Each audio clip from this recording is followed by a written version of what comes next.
السلام علیکم ناظرین، سلامتی ہو آپ پر جہاں بھی آپ ہوں۔ کیلنڈر پر آج تاریخ ہے 7 جمادی الاخری، انگریزی تاریخ 11 جنوری ہے۔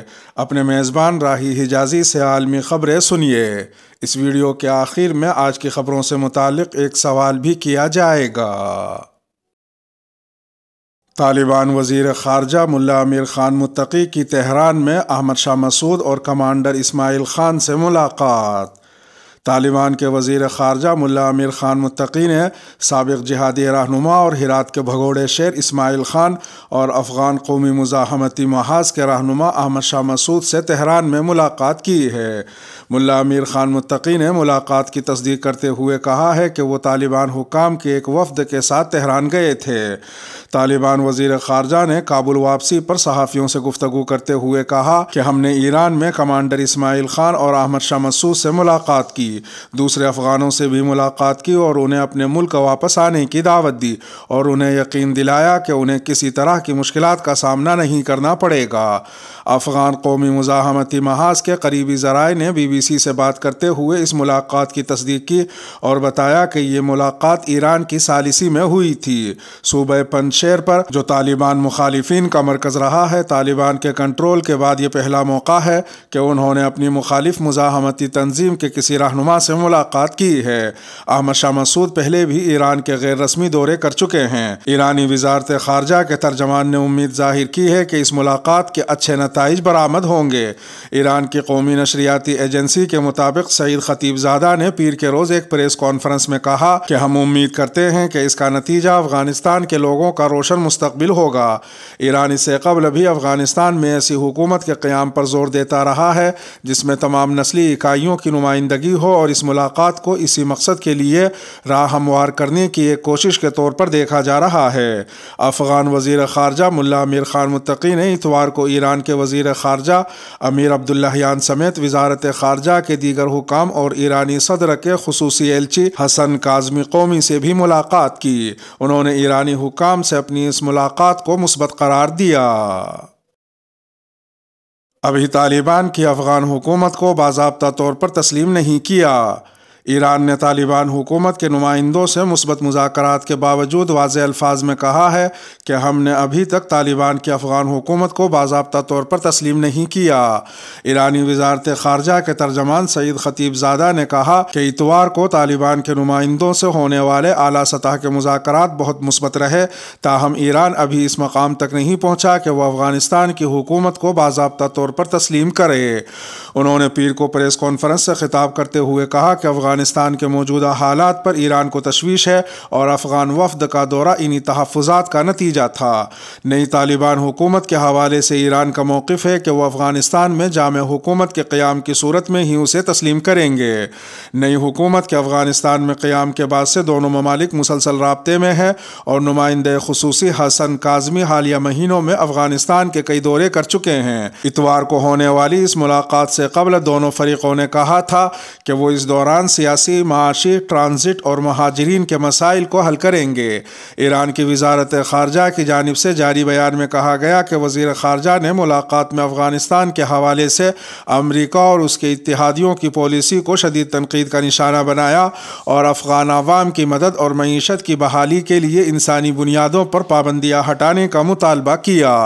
انہوں نے یقین دہانی کرائی کہ ایران انسانی امداد بھیجنے کا سلسلہ جاری رکھے گا اور افغانستان کے باہمت عوام یہ ثابت کر چکے ہیں کہ کوئی بھی بیرونی طاقت ان پر قبضہ اور حکومت نہیں کر سکتی۔ واضح رہے کہ گزشتہ ماہ ایران اور افغانستان کی سرحدی فورسز میں جھڑپیں ہوئی تھی، تاہم بعد میں دونوں فریقوں نے اس کو ایک غلط فہمی قرار دیا تھا۔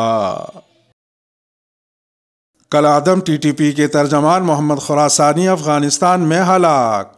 کالعدم تحریک طالبان پاکستان کے ترجمان محمد خراسانی مبینہ طور پر افغانستان میں مارے گئے ہیں۔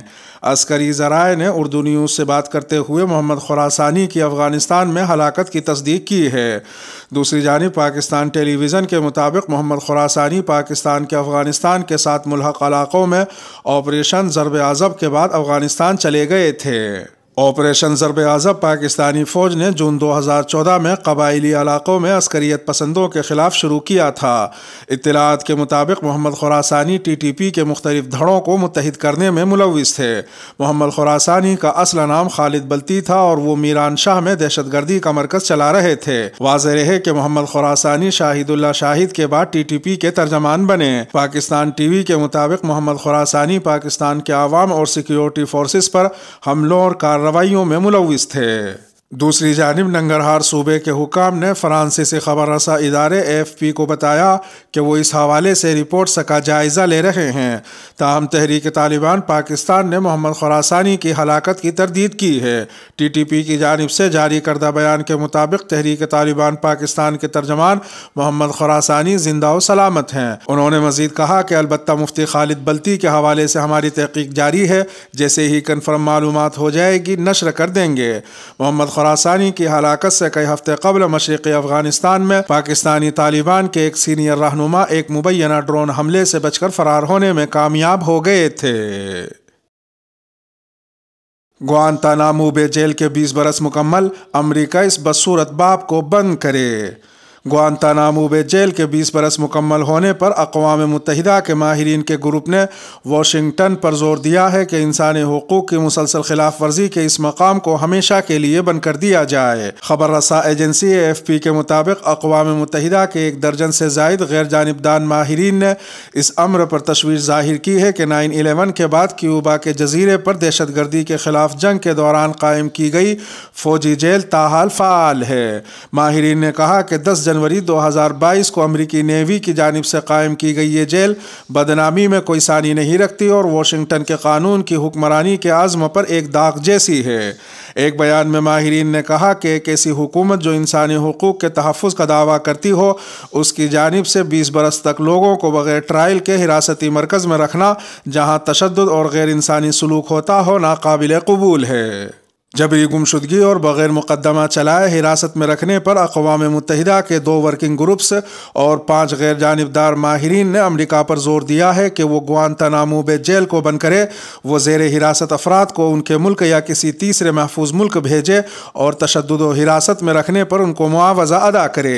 اقوام متحدہ کی انسانی حقوق کونسل کے ماہر نے کہا کہ انسانی حقوق کونسل کے نئے رکن کے طور پر امریکہ کے لیے یہ بہت اہم ہے کہ انسانی حقوق کے مستقل خلاف ورزیوں کے اس بدصورت باب کو بند کرے۔ اس جیل میں بیک وقت زیادہ سے زیادہ 800 قیدی رکھے گئے تھے اور اب کیوبا کے جزیرے پر قائم اس فوجی حراستی مرکز میں 39 قیدی موجود ہیں۔ خبر رساں ایجنسی اے ایف پی کے مطابق ان میں سے کچھ قیدی جیل بننے کے پہلے دن یہاں لائے گئے تھے۔ برازیل، پہاڑ کا ٹکڑا سیاحوں کی کشتی پر گر گیا، 5 افراد ہلاک، 20 لاپتہ۔ برازیل میں پہاڑ کا ایک حصہ سیاحوں کی کشتی پر گرنے سے 5 افراد اپنی قیمتی زندگیوں سے ہاتھ دھو بیٹھے اور 9 شدید زخمی ہو گئے۔ بین الاقوامی خبر رساں ادارے کے مطابق برازیل کے مشہور سیاحتی مقام پر پہاڑ کا ایک حصہ سیاحوں کی کشتی پر آن گرا، جس کے نتیجے میں کم از کم 5 افراد ہلاک اور 9 شدید زخمی ہو گئے۔ افسوسناک واقعے میں 20 سیاح لاپتہ بھی ہو گئے۔ رپورٹس کے مطابق حکام نے آبشار کے ساتھ پہاڑی حصے کو خستہ حال قرار دیا تھا، لیکن سیاحوں کو گھمانے والے گائیڈز نے مبینہ طور پر ہدایات کو نظر انداز کیا اور انہیں اس طرف لے آئے اور اس افسوسناک واقعے کا شکار ہو گئے۔ روس کا قزاقستان کے دفاع میں کامیابی کا دعویٰ۔ روس کے صدر ولادیمیر پوتین نے پیر کو قزاقستان کے دفاع میں فتح کا دعویٰ کیا ہے، جبکہ قزاقستان کے صدر قاسم جومارت توکایف کا کہنا ہے کہ روسی فوجی اب جلد واپس چلے جائیں گے۔ ولادیمیر پوتین کا کہنا تھا کہ یہ فتح غیر ملکی حمایت یافتہ دہشت گردانہ بغاوت کے خلاف حاصل کی گئی۔ انہوں نے دیگر سابق سوویت ریاستوں کے رہنماؤں سے وعدہ کیا کہ ماسکو کے زیر قیادت اتحاد ان کی بھی حفاظت کی جائے گی۔ خبر رساں ادارے روئٹرز کے مطابق قزاقستان کے سب سے بڑے شہر الماتی میں تقریباً 1 ہفتے کی بدامنی کے بعد پیر کو حالات معمور پر آ گئے ہیں۔ الماتی میں شہری صفائی کا عملہ تاحال سڑکوں پر پھیلا ملبہ اٹھانے میں مصروف ہے، جو ابھی تک جلی کھڑی ہوئی کاروں سے بھری ہوئی ہیں۔ شہر میں زیادہ تر دکانیں دوبارہ کھل گئی ہیں، جبکہ پبلک ٹرانسپورٹ اور معمول کی ٹریفک بحال ہو گئی ہے۔ گزشتہ بدھ کے بعد پہلی بار شہر میں کئی گھنٹے کے لیے انٹرنیٹ سروس بھی بحال کی گئی۔ میئر کے دفتر کے قریب چوک، جسے بغاوت کے دوران جلا دیا گیا تھا، وہاں سیکیورٹی فورسز تعینات کر کے اسے عوام کے لیے بند کر دیا گیا، جبکہ پولیس ناکوں پر گاڑیوں کی تلاشی لیتی رہی۔ قزاقستان کے صدر قاسم جومارت توقائیف نے ویڈیو کانفرنس میں کہا کہ مسلح عسکریت پسندوں نے اقتدار پر قبضہ کرنے کی کوشش کے لیے احتجاج کے پس منظر کو استعمال کیا۔ قازق صدر کے بقول بنیادی مقصد واضح تھا: آئینی نظام کو کمزور کرنا، سرکاری اداروں کی تباہی اور اقتدار پر قبضہ۔ یہ بغاوت کی کوشش تھی۔ قازق رہنما کا کہنا تھا کہ ماسکو کی زیر قیادت CSTO نے صرف 2000 سے زیادہ فوجی تعینات کیے اور 250 ہتھیار نصب کیے۔ ان کا کہنا تھا کہ فوجی دستے جلد ہی ملک سے چلے جائیں گے۔ اس کے ساتھ ہی خبروں کا اختتام ہوا۔ آج کی خبروں سے متعلق سوال کہ بتائیے کہ گوانتانامو بے کی بدنام ضمانت جیل کا قیام کس تاریخ اور سن میں ہوا؟ ویڈیو کو آخر تک ملاحظہ فرمانے پر شکریہ۔ ملتے ہیں شام 8 بجے انڈیا کی خبروں والی اگلی ویڈیو میں، اور اگر آپ 8 بجے کے بعد یہ ویڈیو دیکھ رہے ہوں تو وہ ویڈیو آپ کی اسکرین پر نمودار ہو رہی ہوگی۔ تھمبنیل پر ٹچ کر آج کی انڈیا کی خبریں بھی سن سکتے ہیں۔ اپنے میزبان راہی حجازی کو اب دیجیے اجازت۔ سلامتی ہو آپ پر جہاں بھی آپ ہوں۔